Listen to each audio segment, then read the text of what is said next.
পরমেশ্বর ভগবান শ্রীকৃষ্ণ অর্জুনকে বলছেন, হে অর্জুন, তুমি সেই পাপীগণের সঙ্গে যুদ্ধ করো, তুমি সেই অধর্মীদের সঙ্গে যুদ্ধ করো। কাদের সঙ্গে? অধর্মী আর পাপী। সুদীপা চ্যাটার্জি জি বাংলা রান্নাঘরে তিনি গরুর মাংস রান্না করে ভীষণ পরিমাণে সমালোচিত হচ্ছেন। আজ আমরা আলোচনা করব যে সুদীপা চ্যাটার্জি ঠিক করেছেন নাকি ভুল করেছেন। তিনি ধর্মসঙ্গত কাজ করেছেন, একজন ধার্মিকের মতো কাজ করেছেন নাকি অধার্মিকের মতো কাজ করেছেন। তিনি একদম ধর্মসঙ্গত কাজ করেছেন, ধার্মিকের মতো কাজ করেছেন। শ্রীমদ্ ভাগবত গীতায় ভগবান শ্রীকৃষ্ণ যখন অর্জুনকে এই উপদেশ দিলেন যে একজন ক্ষত্রিয় হিসেবে তোমার কাজ হচ্ছে যুদ্ধ করা, তোমার সামনে যারা রয়েছে তারা তোমার শত্রু, এটুকুই যথেষ্ট। ব্যক্তিগত সম্পর্কে কে হয়, তোমার মামা, কাকা, দাদা, এটা বিচার করা তোমার কাজ নয়। সুদীপা চ্যাটার্জিও সেই কাজই করেছেন। তিনি রান্না করেছেন, সেটা মাংস, তার রান্নার যোগ্য। এই পৃথিবীর বহু মানুষ রান্না করে, ভক্ষণ করে, এটুকুই যথেষ্ট। আসুন গীতা কি বলছে, শ্রীমদ্ ভাগবত গীতা এ বিষয়ে কি বলছে দেখুন। শ্রীমদ্ ভাগবত গীতা ৩য় অধ্যায় অর্থাৎ কর্মযোগ ৩৫ নম্বর শ্লোকে ভগবান শ্রীকৃষ্ণ বলছেন, শ্রেয়াণ স্বধর্ম বিগুণ পরধর্ম স্বানুষ্ঠিত স্বধর্ম নিধনং শ্রেয় পরধর্ম ভয়াবহ। অর্থাৎ নিজ ধর্ম পালন করতে গিয়ে যদি মৃত্যু ঘটে তাই শ্রেয়, তাই ভালো। অর্জুন যখন যুদ্ধক্ষেত্রে তার প্রতিপক্ষের বিরুদ্ধে অস্ত্র তুলতে দ্বিধাবোধ করছিলেন, তিনি যখন বলছিলেন যে যারা আমার প্রতিপক্ষ, যারা আমার সম্মুখে রয়েছে, যাদের আমি শত্রু বলে চিহ্নিত করেছি, তারা কেউ আমার ভাই, দাদা, কেউ আমার বন্ধু, কেউ আমার গুরু, কেউ আমার মামা, কাকা, জ্যাঠা, এদের বিরুদ্ধে আমি কি করে অস্ত্র তুলব। তখন ভগবান শ্রীকৃষ্ণ অর্জুনকে পরামর্শ দিচ্ছিলেন, এই উপদেশ দিলেন যে তুমি একজন যোদ্ধা, যোদ্ধা হিসেবে তোমার কাজ হচ্ছে যুদ্ধ করা, তোমার ধর্ম হচ্ছে যুদ্ধ করা। তোমার হাতে অস্ত্র রয়েছে, তোমার সম্মুখে শত্রু রয়েছে, তুমি তাদের বিরুদ্ধে যুদ্ধ করবে, এটাই তোমার ধর্ম। তুমি যদি যুদ্ধ না করো তাহলে তুমি বিধর্মীর মতো কাজ করবে। যুদ্ধ করাই হচ্ছে তোমার স্বধর্ম, নিজ ধর্ম। অনুরূপ ভাবে জি বাংলা রান্নাঘরে সুদীপা চ্যাটার্জি, তিনি একজন রাঁধুনি, তার কর্ম হচ্ছে রান্না করা, তার ধর্ম হচ্ছে রান্না করা। রান্না করতে গিয়ে তিনি এটা দেখবেন না যে তিনি যা রান্না করছেন সেটা মুরগির মাংস, খাসির মাংস নাকি গরুর মাংস, মানে মুরগির মাংস, ছাগলের মাংস নাকি গরুর মাংস, এটা বিবেচনা করা তার কাজ নয়। তার কাজ হচ্ছে কি রান্না করা, তার ধর্ম হচ্ছে রান্না করা। তিনি একজন রাঁধুনি, একজন রাঁধুনি হিসেবে তাকে শুধু এইটুকু নিশ্চিত হতে হবে তিনি যা রান্না করছেন তা খাদ্য হিসেবে গ্রহণ করার যোগ্য কিনা, তা বিষাক্ত কিনা, মানুষের খেয়ে কোন রকম বিপদে পড়বে কিনা, এইটুকু দেখে নেওয়াই তার কাজ, তার ধর্ম। গরুর মাংস সারা পৃথিবীতে অধিকাংশ মানুষ, অর্ধেকের বেশি মানুষ সুষম খাদ্য হিসেবে গ্রহণ করে, পুষ্টিকর খাদ্য হিসেবে গ্রহণ করে। তিনি রান্না করছেন, তা মানুষ ভক্ষণ করবে সেই উদ্দেশ্যে রান্না করছেন, ব্যাস যথেষ্ট। তিনি কিন্তু একদম ধার্মিকের মতো কাজ করেছেন। তিনি তার ধর্ম, একজন রাঁধুনি হিসেবে তার যে ধর্ম, সেই ধর্ম তিনি অক্ষরে অক্ষরে পালন করেছেন। তাই আমার দৃষ্টিতে সুদীপা চ্যাটার্জি ঠিক কাজ করেছেন, এবং এটা শুধু আমার দৃষ্টি নয়, এটা কিন্তু গীতায় বলছে। বাকি বিচার আপনাকে। ছি ছি ছি ছি, রাম রাম রাম রাম, হে ভগবান, একই কর্ণে শুনতে পেলাম যে সুদীপা চ্যাটার্জি শুধুমাত্র হিন্দু সনাতনী নয়, যে সুদীপা চ্যাটার্জি পরমেশ্বর ভগবানের অত্যন্ত প্রিয় বর্ণশ্রেষ্ঠ ব্রাহ্মণ বংশের কন্যা, শুধুমাত্র তাই নয়, ব্রাহ্মণ পরিবারের পুত্রবধূ। যে সুদীপা চ্যাটার্জি নিজ পুত্রের উপনয়ন সংস্কারে সোনার পৈতা লাগায়, যে সুদীপা চ্যাটার্জি নিজেকে হিন্দুত্ব প্রমাণের জন্য বাড়িতে জাগ জমক করে বড় করে মা ভগবতী আদ্যাশক্তি মহামায়া দুর্গা দেবীর পূজা করেন, সেই সুদীপা চ্যাটার্জি এপার ওপারের রান্না, সেই টিভি শোতে, সেই প্রোগ্রামে অংশগ্রহণ করে সেই ইসলামিক মহিলার সঙ্গে গো মাংস রন্ধন কার্যে সাহায্য করেছেন, বাহবা দিয়েছেন। সেই সুদীপা চ্যাটার্জি নাকি গীতা মতে তিনি ধর্মই করেছেন। হায় রে হায়, হে সুরজিৎ বাবু, আপনার কি মাথা নষ্ট হয়ে গেছে? রাধে রাধে সুরজিৎ বাবু, হয়তোবা আপনি অনেক বিজ্ঞ, অনেক পড়াশোনা করেছেন, অনেক ধর্ম জ্ঞান অর্জন করেছেন। আমি অতীব অধম, দুরাচারী, মহাপাপিষ্ট, ধর্মজ্ঞান আমার শূন্য, আমার নেই কোনো ভক্তি, নেই কোনো শক্তি, ভজন শূন্য, জ্ঞান শূন্য, এক নরাধম আমি। কিন্তু কিন্তু আপনি যে জ্ঞান প্রদর্শন করছেন, শ্রীমদ ভগবদ গীতার যে জ্ঞান প্রদর্শন করছেন লোকালয়ে, সরাসরি সার্বজনীন, তাহা কি সত্যি ভগবদ গীতার যথাযথ জ্ঞান প্রদর্শন করছেন, নাকি পরম পবিত্র মহান সনাতন ধর্মের কলঙ্ক করছেন, বিভ্রান্ত করছেন জনসাধারণকে? কেন স্বধর্মী হয়ে নিজ ধর্মের অপপ্রচার করছেন? কেন ভুল জ্ঞান লোকালয়ে সার্বজনীন আপনি প্রচার করছেন? আপনি শ্রীমদ ভগবদ গীতার যে জ্ঞান, যে শ্লোকটি অনুবাদ করেছেন, যাহা বুঝাতে চাইছেন, তাহা কি সত্যি যথাযথ? না, কিছুতেই নয়। আপনি ভুল জ্ঞান প্রদর্শন করছেন। সুদীপা চ্যাটার্জি কিভাবে, কোন দিক থেকে ধর্ম করেছেন? আপনার কি মাথা খারাপ হয়ে গেছে? আমরা হিন্দু সনাতনীরা যেই গৌমাতাকে মা বলে জানি, যেই গৌমাতার দুগ্ধ পান করি, যেই গৌমাতা নাকি পরমেশ্বর ভগবান শ্রীকৃষ্ণের অত্যন্ত প্রিয়, বাল্য লীলা তথা গুষ্ঠ লীলায় সেই ধেনু গাভী মাতা, সেই গৌ মাতাকে সদা সর্বদা নিজের সঙ্গে রেখেছেন। অত্যন্ত প্রিয় যেই গৌমাতা পরমেশ্বর ভগবানের, সেই গৌমাতাকে কেটে রন্ধন করা হয়েছে, আর সেই রন্ধনে সাহায্য করেছেন সুদীপা চ্যাটার্জি, এমনকি বাহবা করেছেন, এমনকি সেই গৌ মাংস রন্ধনের গন্ধ শুঁঘেছেন। আর আপনি কিনা বলছেন সুরজিৎ বাবু যে সুদীপা চ্যাটার্জি নাকি ধর্ম করেছেন গীতা মতে। এ কি বলছেন? স্বধর্ম নিধনং শ্রেয়, পরধর্ম ভয়াবহ। এখানে আপনি বুঝাতে চাইছেন পরমেশ্বর ভগবান শ্রীকৃষ্ণ সেই কুরুক্ষেত্রের রণাঙ্গনে দাঁড়িয়ে সেই সারথী রূপে অর্জুনকে বলছেন, হে অর্জুন, তুমি কেন যুদ্ধ করবে না? অর্জুন বলছে, হে মাধব, হে কেশব, হে প্রাণ সখা, আমি কাদের সঙ্গে যুদ্ধ করব? আমি কিভাবে যুদ্ধ করব?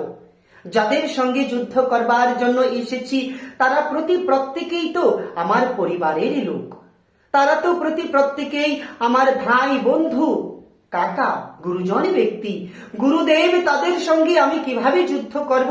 তাদেরকে যুদ্ধস্থলে, তাদের সঙ্গে যদি আমি যুদ্ধ করি, তাদেরকে যদি বধ করি, তবে আমি বড়ই পাপী হয়ে যাব। এমন পাপী দেহ নিয়ে আমি কিভাবে বেঁচে থাকব? আমি কিভাবে সে রক্তমাখা সিংহাসনে বসে কিভাবে রাজত্ব করব? তখন পরমেশ্বর ভগবান শ্রীকৃষ্ণ বলছে, হে অর্জুন, হে অর্জুন, তুমি ক্ষত্রিয়। ক্ষত্রিয় তাকেই বলে যে নাকি নিজের প্রজাগণদেরকে শত্রুর হাত থেকে, ক্ষত বিক্ষত থেকে রক্ষা করে, ক্ষত বিক্ষত থেকে বাঁচায়, সেই হয় ক্ষত্রিয়। তাই তুমি ক্ষত্রিয় হয়ে এমন কাপুরুষের মতো কথা কিভাবে বলছো? তুমি যুদ্ধ করো, তুমি ক্ষত্রিয়, তোমার ধর্মই হলো যুদ্ধ করা, তুমি যুদ্ধ করো। এই যে বলা হয়েছে এখানে ক্ষত্রিয় যেহেতু এটা অর্জুনের ধর্ম ছিল যে তার যুদ্ধ করা, তাই সেই যুদ্ধে কোনো পাপ হয়নি।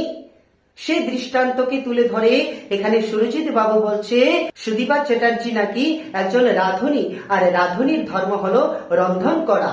সেটা যে কোনো কিছুই হোক না কেন, সেটা মুরগির মাংসই হোক, সেটা হাঁসের মাংসই হোক, সেটা গোমাংসই হোক। রাঁধুনির ধর্ম নাকি যাহা কিছু রন্ধন করা, সেই রন্ধন কেহ খেলে যদি কোনো অসুবিধা না হয়, যদি কোনো রোগ না হয়, যদি সেই খাবার পুষ্টিকর হয়, তাহলে সেটাই নাকি রন্ধন করা রাঁধুনির ধর্ম। তাই যেহেতু সেখানে গো মাংস রন্ধন করা হয়েছে, তাই সেই গো মাংস খেয়ে, সেই গো মাংস ভক্ষণ করলে যেহেতু মনুষ্যের মৃত্যু হয় না, বরঞ্চ সেই গো মাংস নাকি পুষ্টিকর, তাই রাঁধুনি হিসাবে সুদীপা চ্যাটার্জি সেখানে অংশগ্রহণ করাতে নাকি সুদীপা চ্যাটার্জির কোনো অধর্ম করা হয়নি, বরং সেটা রাঁধুনির ধর্মই করা হয়েছে।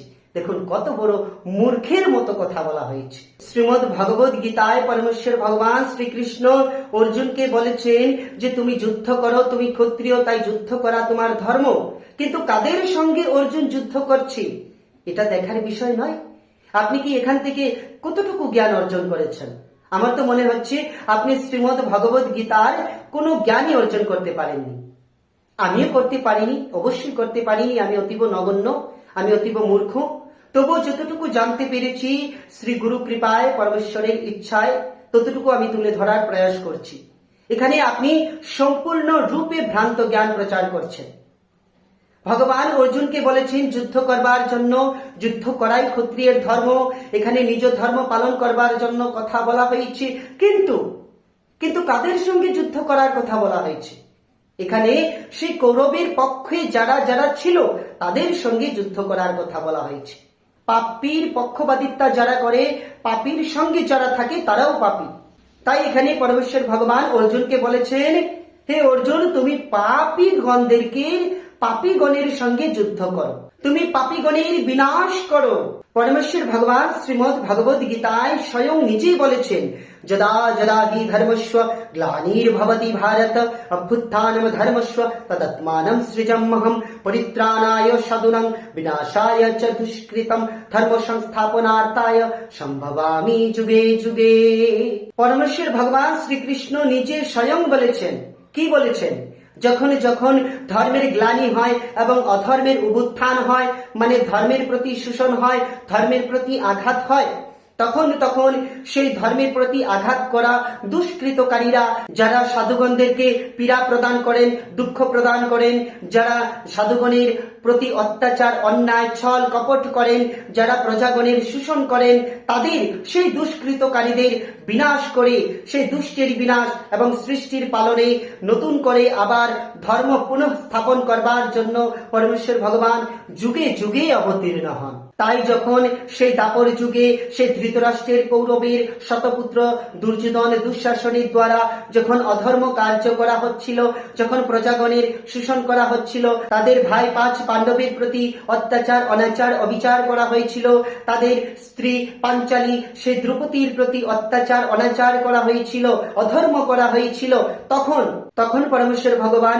এই পাপীদের হাত থেকে জগৎ রক্ষা করবার জন্য পাণ্ডবের পাঁচ পুত্র সেই ধার্মিকগণের সহমত হয়ে তাদের পক্ষপাতিত্ব করে দুষ্টের দমন এবং সৃষ্টির পালন হেতু পুনঃ ধর্ম স্থাপন করেছে। তাই পরমেশ্বর ভগবান শ্রীকৃষ্ণ অর্জুনকে বলছে, হে অর্জুন, তুমি পাপীগণদেরকে হত্যা করো, তাদেরকে বধ করে এই পাপ দেহ থেকে তাদেরকে মুক্তি প্রদান করো। কেননা শ্রীমদ্ ভগবদ গীতায় আত্মা সম্পর্কে, আত্মতত্ত্ব সম্পর্কে, ভগবত তত্ত্ব সম্পর্কে যথেষ্ট এবং অনেক কিছু বলা হয়েছে, যে জ্ঞান ধীরে ধীরে আমি কিছু বলার প্রয়াস করব, পরবর্তী ভিডিওতে নিয়ে আসব।